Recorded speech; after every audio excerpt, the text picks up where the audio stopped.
Well, we're back for some Bleach Soul Resonance, and first and foremost, congratulations to the Knicks. Ooh, yes, sir. But we're not gonna dilly-dally too much here. We're just gonna get into it. We're gonna get into it. So I want to take a look at this post here, a Bleach Soul Resonance Beginner's Guide, posted by I Am Getsuga, an official post on the Bleach Soul Resonance Reddit. If you're not over there, you should go over there. There are a lot of people making, asking questions, answering questions. I tend to look at the weekly mega thread, so if you have a question and you need it answered, you might see yourself on this channel as I sort of try to give some perspective to that as best I can, because I am not infallible. But I wanted to take a look at this and just sort of go over the information here and, and give my input if there is so much. I'm not going to go through the whole guide. You should go to the guide and give it a look yourself. There's a ton here, but let's just go in between bits and bobs and be like, hey, this is my perspective on this. This is what I feel as a free-to-play player, because I do primarily make content for the free-to-plays. For if you want to say the low spenders, I guess you can, but I think it's weird. Low spending in this game kind of puts you almost out of the free-to-play player range, because if you spend I don't know, $60 on this game, let's say low spending is I don't know, new character comes out, you spend $60, so the price of buying a game, I mean, you come off with so much value versus spending that same amount of money in something like Dokkan Battle. If you spend $60 in Dokkan Battle, you essentially make nothing. But if you do that same thing in Bleach Soul Resonance, I feel like you're actually, you might just get yourself a boundary, and at that point you might be getting yourself a boundary or 2 or 3 based on just how good the gacha system is, how good the mega deals are, the exchange rate on the actual, the ticket exchange here, all this different stuff. I will say that primarily I'm making content for a firmly free to play lens, but for the low spenders out there, we can also come along. There might be some information in here for you as well. So I'm gonna take a look at this. I think we'll start with the first one, which is the most important rules. And that goes to pull character and their stamp. I do not want anyone under any pretense. I don't want anyone under any pretense that they can go without a character's weapon stamp. In my opinion, the pity isn't just 80 for a character. It's technically 120, because you want both of these to really feel the effects of your character. And if you're new and you're like, well, what if I don't want that? What if I don't care? First of all, you're crazy. Second of all, though, these bonus abilities, these bonus passives, essentially work like entirely new abilities. I mean, this one here gives her crit up, and if you don't have things like these crit rates, which stack 3 times in her case, let's see my Soifon. So my Soifon will have a 30% extra to her crit rate. My Soifon will have a 77% crit rate when she is gelling, when her passives are all up. By the way, I do have her boundary 1, so I had 15% on top of that. But for the sake of this, let's just say my Soifon will have a 30% more crit rate bonus, so 77% when she's hitting her rotations. If you do not have this, your Soifon is going to hit like a noodle. She is not going to do any damage at all. Because you cannot make up the amount of crit rate she gets from these sources. And if you're wondering why her power is so high, it's because I actually did grab a core stamp semi-recently, but that's neither here nor there. But yes, who's in another one who's just big? I think Aizen's is really important. Aizen's has so much text on it, doesn't it? Yeah, 25% flat crit rate here. A ton of increased damage. A ravage stacks, which are essentially defense downs. You get the counter attacks from your teammates. So if you don't have this, your teammates will not get a counter attack when using his battlefield skill, which is the entire point of Aizen. It's the entire thing. If you don't have him at B4, it's the entire thing, is that they get free, counter attacks. So I just, not to belabor this point, here's actually one of the best ones. So not only is that one really good, but here's the best one. If you do not have this, Kenpachi will not do damage. because this is his damage right here. If when any of Kenpachi's attacks land a critical hit, it triggers an additional hit dealing damage equal to 20% of that attack. The more you get dupes in this, the better and better and better Kenpachi becomes. He really wants his weapon. It is essentially the character's kit. So much so that there are people who would say that actually after a certain point, Kenpachi's weapon dupes will be more impactful if you can't go like all the way up here than his like actual boundaries. So there is that. Let us go back to the Red Dead. Focus on 1 to 2 core teams. I do want to say that this is one of the easier things to do. So we can see that here, when beginning to play BSR, you must focus on building 1 to 2 core teams. So we do have gear, and while I do think that we tend to get into a groove, so with resources, I have about 6 million con, which runs out very fast when you're first building characters. I have about 126 flatly rather, stamp nexus, and I have a bunch of the raising material for stamps, the stamp ectoplasm, as well as a just ton of XP for my stamps and the like, and you know, character XP and the like. When you start, these are going to be in sort of short order. And you're going to find yourself spending like nearly 7 million con to raise one character. Like if you were to raise them to 100 from 0, right? So the one thing I would say is remember that you can park characters at certain thresholds until like as late as month 3 or 4. I was still using Yachiru at level 40 with 0 investment in her gear, outside of getting her core stamps, which just come naturally from pulling. I mean, you can see there, I have 2 bonuses. I have 3 bonuses here that I literally cannot use for anything. Grabbing her weapon from banners, etc., etc. And, you know, very little investment at all in her skills and the like. The reason why is because she got buffed to give Kenpachi, you know, extra stats from her bonuses, and she herself is not a character that really needs her stats to do much of anything. So for clearing content where you need multiple teams, I was actually for a bit using Yurahara on other teams, and then using Kenpachi with Yachiru on the sort of teams that he could make up the difference. And this is just sort of the smart way you can bend around your resources rather than going, okay, I got a new character, level 100 immediately, right? When it comes to supports. When it comes to the DPS, they do need their levels. Especially, you know, tactics characters as well have big important skills on their battlefield skills, their passives here and the like. But when it comes to these traditional supports like Yurahara, I mean, this character is so good. He's been so good for so long. I should probably have him level 100. Geen is another character who has been so good for so long. I could definitely have him level 100 at this point, but I just haven't really needed to. And now we're sort of in a space where we're just getting new characters, and it's just like, I haven't really returned to him. But it's like, this is sort of like the management of and the prioritizing of team building, rather than just like, okay, well, you know, maybe I'll build Bankai Ichigo now, and then I'll build Ulquiet. I mean, I haven't built this character, even though he's so cool, mostly because his output hasn't been the greatest. Also, he'll probably be getting, you know, well, he'll obviously be getting replaced by a Segunda Etapa variant very soon. As of recording this video, we are less than 2 weeks away from the newest, you know, character, right? It feels like the white Ichigo patch has been so good that it's just flown by. I feel like I've woken up, you know, 9 days later or something like that, because I feel like we haven't lost any time at all. So let's see.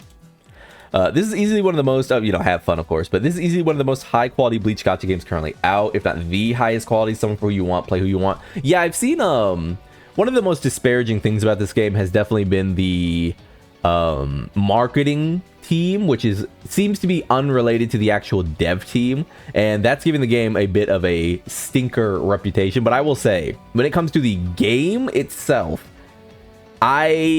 I mean, they put out a fighting game, and I'm a fighting game player. Maybe not so much an arena fighter, more of a traditional fighting game player. And I was really disappointed in both Sparking Zero and to some extent, you know, to a large extent, Bleach Rebirth of Souls as well. It just is what it is. You know, this is a bit of a tangent, but I really am one of those people who expects an arena fighter to be like a Budokai Tenkaichi 3, to be like a Naruto, you know, Ultimate Ninja or Ultimate Storm. Like, it's be a game that offers me something single player wise and like as an experience, rather than try to do this in and out. Like, we want to be competitive, but also we don't want to be competitive, because if you're going to try to be competitive, you need to lean in. And when it comes to the arena fighters like Rebirth of Souls and Sparking Zero, they just don't. And they certainly don't in time, and it's just like you should have just focused on making a fun single player experience, like you know, Naruto Storm games did. Let's move down to beginner banner really quickly, because this is going to be the big one. Anything certainly but Ikaku or Byakuya is the big takeaway here. I do want to say, yeah, this is the other point. Do not spend Jade on the standard banner, point blank period. I did put up a video talking about one of the best things about the standard banner is that you will get standard gacha tickets just through playing the game, just through sticking around. But for the most part, these standard characters aren't going to contribute much to your account beyond just being bodies for missions. So something like Yurahara, who's actually, Yurahara is the exception. He's extremely useful. But right now, I'm actually building up a backlog of weapon stamps for this Yoruichi, because if you're new and you haven't seen this video, maybe you just happened upon this one. I'm building up a backlog of Yoruichi stamps so I can dust this stamp and essentially get a free Ascendant like material right here from dusting the standard banner tickets, right? Or the standard banner weapons, right? Other than that, you really just need one of each. The reason you need one of each is just for when you need to fill in spots on your team to start plugging away at the permanent content, to start plugging away at the weekly content.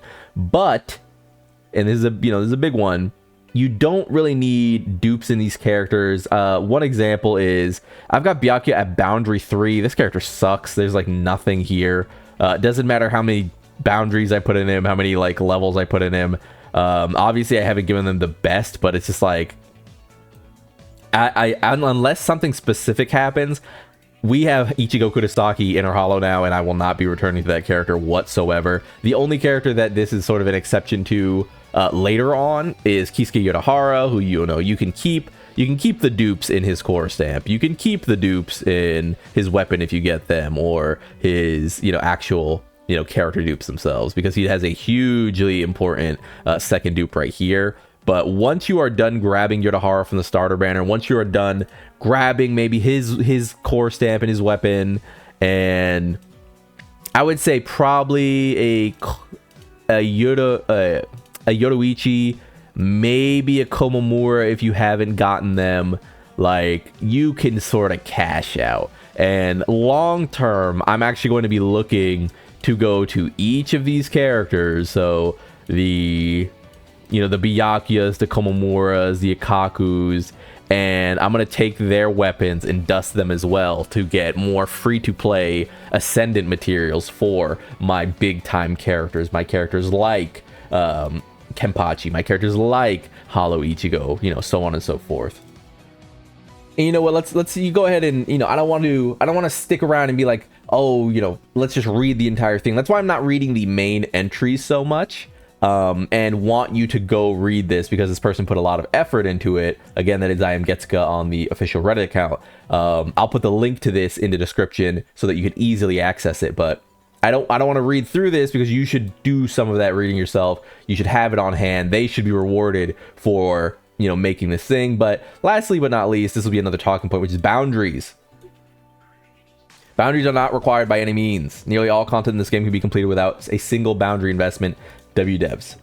Be careful when just investing Jade. You will see many players saving for full holification, Vassal Lord Ichigo, or Segunda Top Okieta at the time of writing, but then did not pull any characters at all since release. Refusing to pull on any banner is also a mistake. Without one or two structure team, the characters itself will not perform to the best of their abilities. I wanted to read that, and that'll be the final thing I read from there, because I just want you to go read it yourself.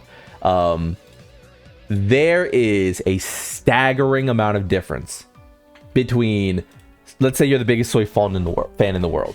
There's a staggering amount of difference between Soifon with half anniversary Grimjo and without half anniversary Grimjo. There are generalist characters like Mayuri who is going to be very useful so long as anyone on that team is doing ailment damage. Sure. That's just what it is, right?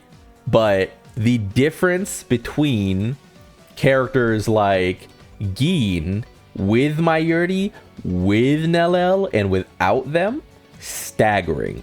The difference between, let's see, a team like, I'm gonna say like Aizen now, as he moves more into a solo DPS role, especially as you get dupes, his damage, his ability with Zaya Lapero and without him is insane. I mean, free to play, 0 boundaries into this character. He's now hitting for like 30 million on his ultimate battlefield skill.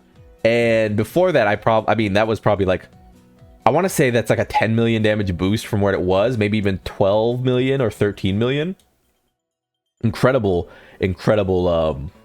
you know, things happen when you put these characters together. Now, that said, what I'm going to talk about lastly is the idea of breakpoints in boundaries. And if you're a longtime viewer, you've heard me talk about this. You're like, oh my god, what is he why is he always yapping about this? It's because it's probably the most important thing when it comes to using your Jade. You need to, when I first pull a character, unless I get extremely lucky during the first video that I post summoning, which means I pull them in tickets or I pull them in the first 10 pulls or something, because I've still never gotten a multiple character like SSR summon. I always wait a few days to see how people are feeling about the boundaries. And that's me as a content creator. During that time, I'll make crafting videos, I'll make gearing videos in a first like B0 test. But if I'm going to pull on a dupe, I wait. So in that case, you could see something like this with Grimjo. I went back for this one. If you see a boundary like this, that is 80% crit damage to your team, that is a supporting character, 80% crit damage you're missing out on, you might have to think, okay, I might not even pull on a boundary unless I'm sure I'm going to go for this one. When I pulled for this character's boundary, I went to nearly 0 Jade. Because I was like, I don't want just one boundary for her, I want 2, because this is so strong. Now, you could temper your expectations, get like a one version of like Aizen, then like maybe he reruns, you get another version, but we have seen that Nelel has not rerun at all, Mayuri has not rerun at all, Soifon has rerun already. I imagine that Grimjo and Hollow Ichigo and Segunda Etapa Olkieta will not be rerunning at all. We have not seen a rerun of Zael, but we might see him rerun with Segunda Etapa, because this character and this character are probably going to be extremely important. This character as well, you know, when it came to Grimjo. But this is another example of, so here's my breakpoint.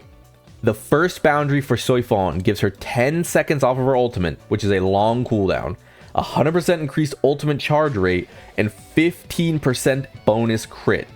So remember that number here, where she can get 30% here? My crit would then go from 47% to 62%, and then up another 30%.